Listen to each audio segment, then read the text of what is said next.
Welcome to another episode of 12.5 Minutes. My name is Jared Kelly, and I am with my friend and co-host, maybe best friend today, co-host Liz Whitehead. Hi, Jared. Great to see you. You do. So today is obviously a special day. We have not only someone that you know very well that's going to join us, but we also have a hot topic.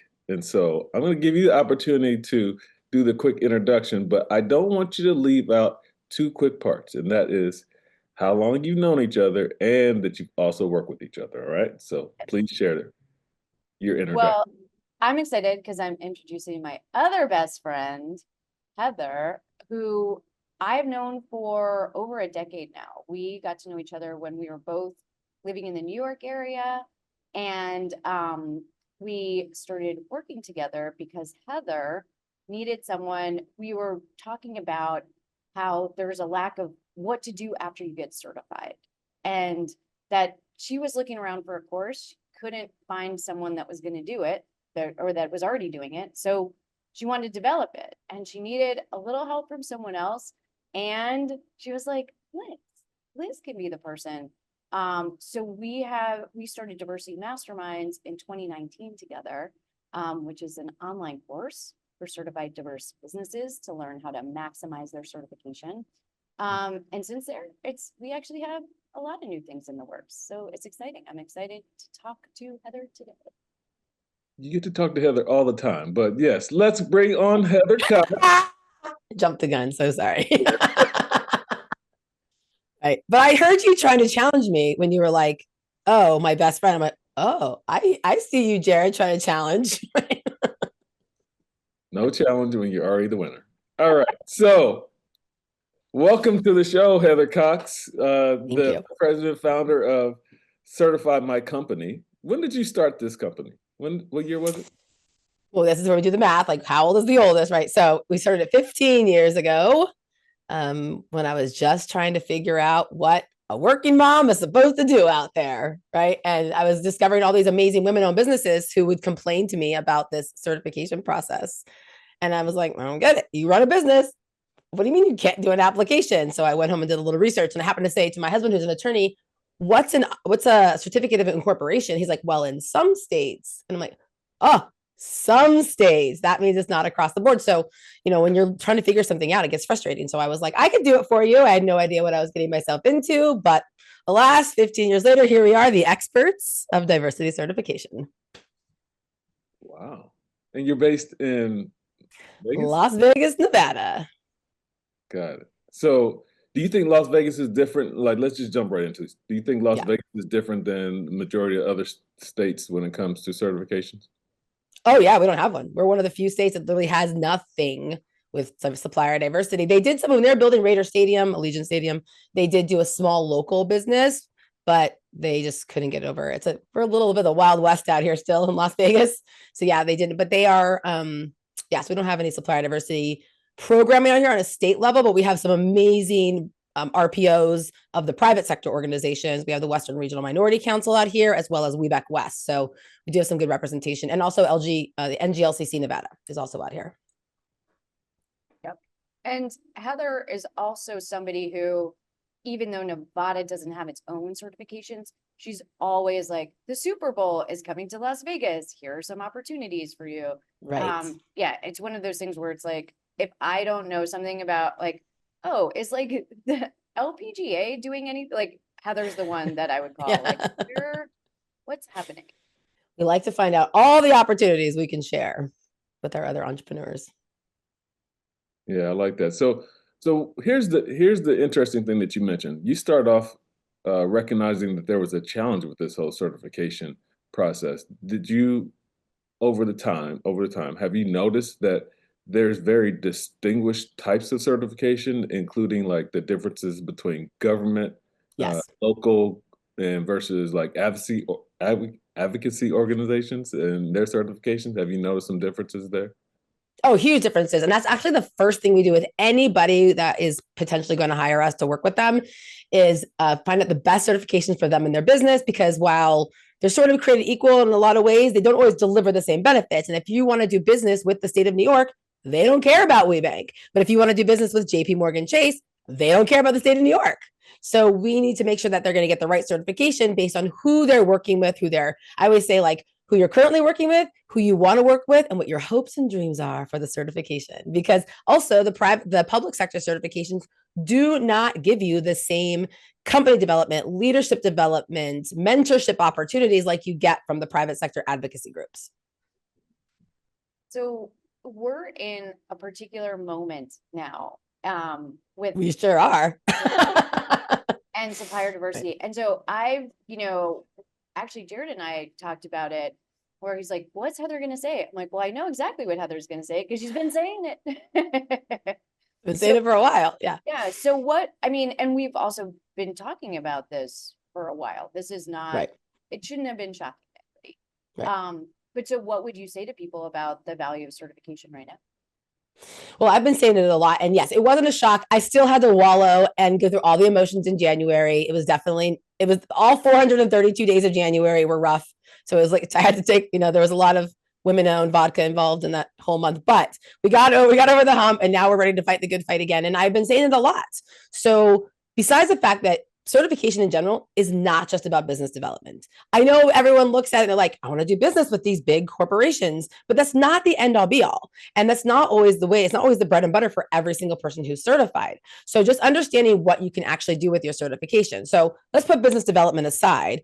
Again, we talk about that company development and leadership development. There's executive MBA programs. There's mentorship programs. I just graduated 2 weeks ago from the MGM Global Business Development Program that's specifically for diverse-owned businesses. And they help you run a better business. I mean, I can't tell you how many people I know have gone through some of these programs and then they said, wow, I was able to be 3% more profitable without doing any more work. I mean, who doesn't want that, right? So just understanding different ways you can leverage a certification, reaching out to the resources involved, again, those mentorship opportunities. When I did the Toyota mentorship program, my mentor was the CIO of Toyota North America.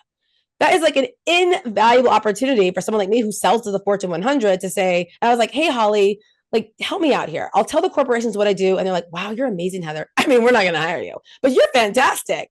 And I'm like, okay, so what am I missing? And so she helped me tweak just tiny little kind of semantics or verbiage that resonated with the C-suite. I paid nothing because I'm a certified diverse supplier. And that was part of their development program. Now, the biggest thing I would say right now is everyone's talking about boycott this, boycott that. We're not boycotting. We're consciously consuming because we don't want to hurt our businesses more by not pulling all the product off the shelf, right? We want to make sure that we are buying every single last one of them off the shelf. So you go into those stores, we're not even going to give them a time of day by saying their name, but you're going to go into the store and you're going to buy every one of those Black Girl sunscreens off the shelf. And you're not going to touch the big name brands, right? Because you're consciously consuming, because that sends a message. These are the products we want to see on the shelf. But how do you know who they are? Because you're looking for the women-owned logo, the Buy Black logo. You're looking for it to say that they're NGLCC certified, whatever demographic you're looking for. That's why certification is more important than ever. We need to know how to support each other and how to find each other. Yeah. Well, and again, you've always been about that. Like when you're like, vodka, like she's not kidding. Yeah. No, she's not. And we know the best women in tequila is where, Jared? In Chicago. Right there in my closet. Yeah, see? Well, so, when it comes to the harder question, this attack on DEI or weaponizing DEI, yeah, that's a great word for it, weaponizing. What type of conversations have you had with the corporations at this point, if you've had any, that allows you to feel a little bit more optimistic about where we can be going after all this kind of settles down? Well, one thing I've done is, first of all, and Liz and I talk about this a lot, that the supplier diversity managers, the people that I typically have relationships with, they're people.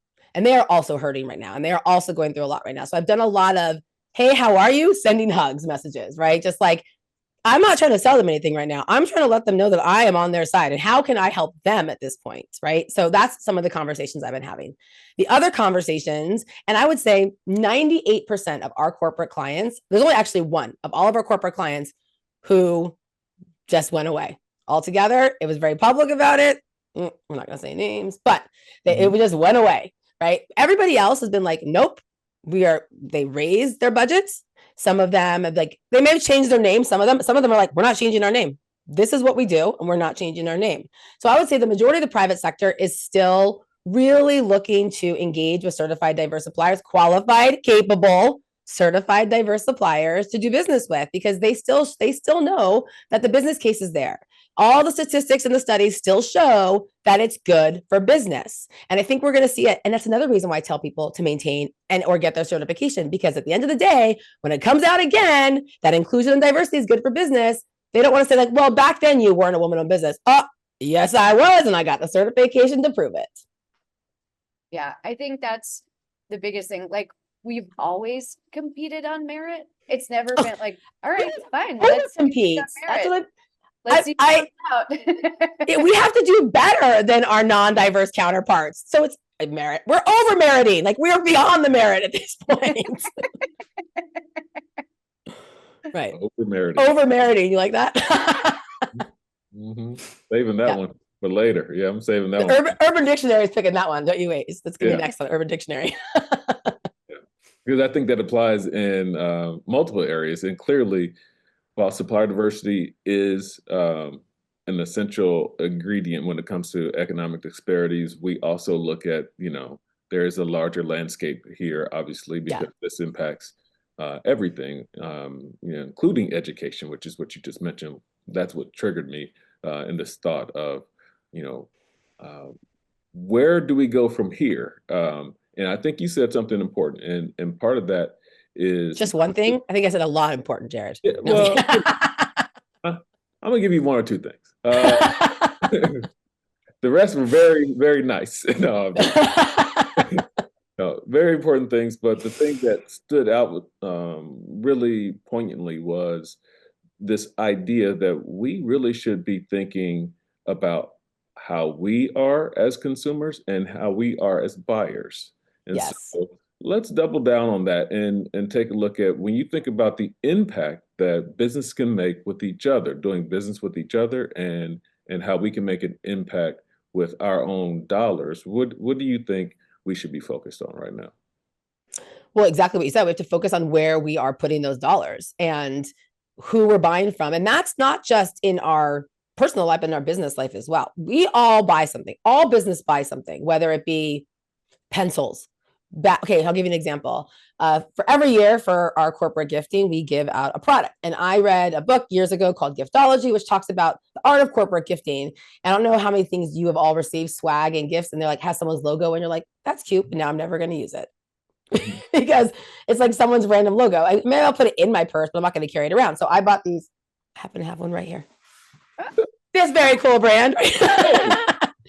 Sandy Lisa. I gave these Sandy Lisa, a WeBank certified company. Yep. They're for when you travel to put your computer in. And all of our corporate clients travel, right? A lot. So now they have a product that's super usable, that's WeBank certified, that they're going to carry with them all the time. So we ordered 55 of these from her. Is it the biggest order she's ever received? No.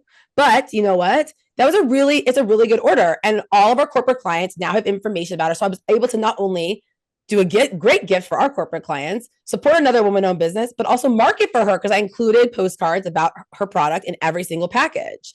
So that's how we can help each other. It's not always just about like, can you buy something? So every one of our team meetings starts out with each of the team members goes around and talks about their diversity success story in their personal life. How did you support a diverse owned product, brand, company, or it's actually small, local, or diverse brand? What did they do? Who did they? And some of it's like, oh, I was liking a lot on social media. That is just as important. It's not always money, right? It's how can we get the names out, the words out? How can we talk about you when you're not there in a good way, Jared? How can we talk about you in a good way when you're not even in the room to talk about yourself? And so I think that those are the ways that we can really support each other. But again, if you're buying something, before you just go onto that large online retailer, how can we buy it? Even if you are, can you consciously consume by searching for one of these companies that you know is a woman-owned company? And WeBank has a great directory. Buy Black has a great directory. US Black Chamber has a great directory of Black-owned brands that you can support, women-owned brands that you can support. So it takes 3 seconds longer. And look, I am an incredibly busy person as well. But if we want to send the message, if we want to show and demonstrate that these are the brands that we want to support and we want to know where our dollars are going, we have to take those 3 extra seconds. And you and I have been doing this for a long time, like Yeah. not only doing it, but also reporting back, like taking those Yeah. metrics. And that's really important for some other certifications as well. Like that's something that EcoVadis looks at. I know you've recently got Correct. EcoVadis assessed. And so Yes. it's one of those things, again, you're not doing it like to get points, but it's like it is one of those things that your potential buyers are going to look at. And when you have those numbers to back it up, it's really helpful. Yeah, the EcoVadis assessment was interesting. So we got EcoVadis assessed and rated, and we were top 35%, right, of all rated companies out there. And when we told our corporate clients, I was actually a little surprised how excited they were. It's another differentiator. Right? It's another thing that says the way we run, the way the business world is running right now is important to me. And I want to make this is how I'm making my mark. This is how I'm adding to the impact that we're doing. And so by demonstrating what we're doing in the environmental, social, and governance component of how we run our business was as important to a lot of our corporate clients as our diversity certifications was.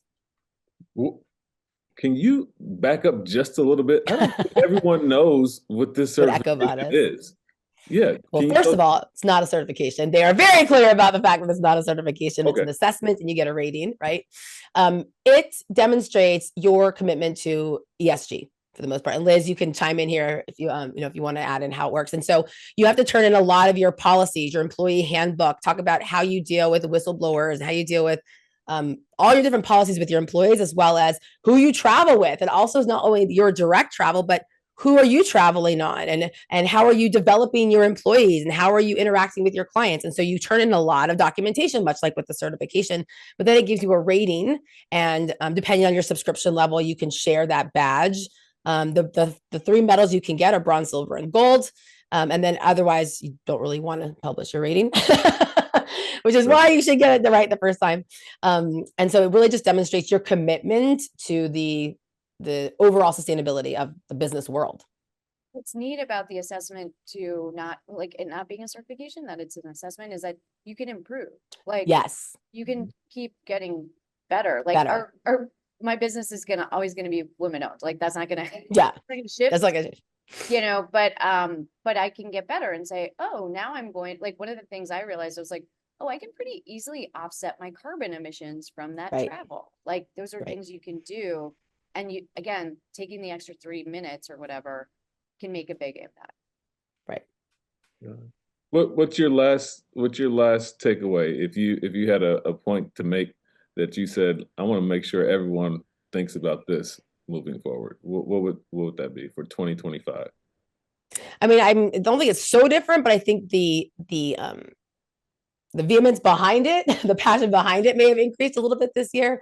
That it's still, we need to be able to support each other, find each other, demonstrate who we are. So certification, there's no more important time than now to make sure if your company is women owned, LGBT owned, veteran owned, minority owned, or disability owned, get certified. Because and then maybe you don't want to use it for your government contracts. Okay. There's a lot of other ways to do business. But you demonstrating who we are and to almost like prove our resilience or demonstrate the resilience and the over meriting that we've been having to do for all these years. Like at the end of the day, we will continue to run businesses, right? That's not going away. The reason that so many entrepreneurs fall into a diverse category is because they've had to overcome something somewhere else. And every time someone's like, wow, there's a lot of diverse entrepreneurs. I'm like, I know, because for whatever reason, they didn't fit in their square peg did not fit in the round hole of corporate America. And you had to overcome something. Maybe it's because you have children and you can't fit into the working mom of corporate America, or maybe it's because you have disability and the accessibility, they weren't there yet when you were, when you're trying to get it, or you went to a hotel and you're like, and you're a little person and I can't reach over it. How is this a business? This is why diverse entrepreneurs are so successful and so resilient. It's because they've always had to do that their entire lives. And so certification is more important than ever for exactly those reasons, so that we know who we are and we can find each other and we can support each other.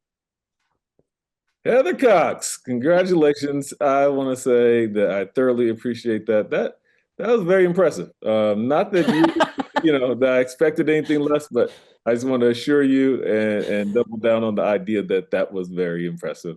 I appreciate the passion that you bring to the space and to the networks that not only that I participate in, that Liz participates in, but you guys are doing great work individually and jointly. through diversity masterminds, and I want to congratulate you both on that.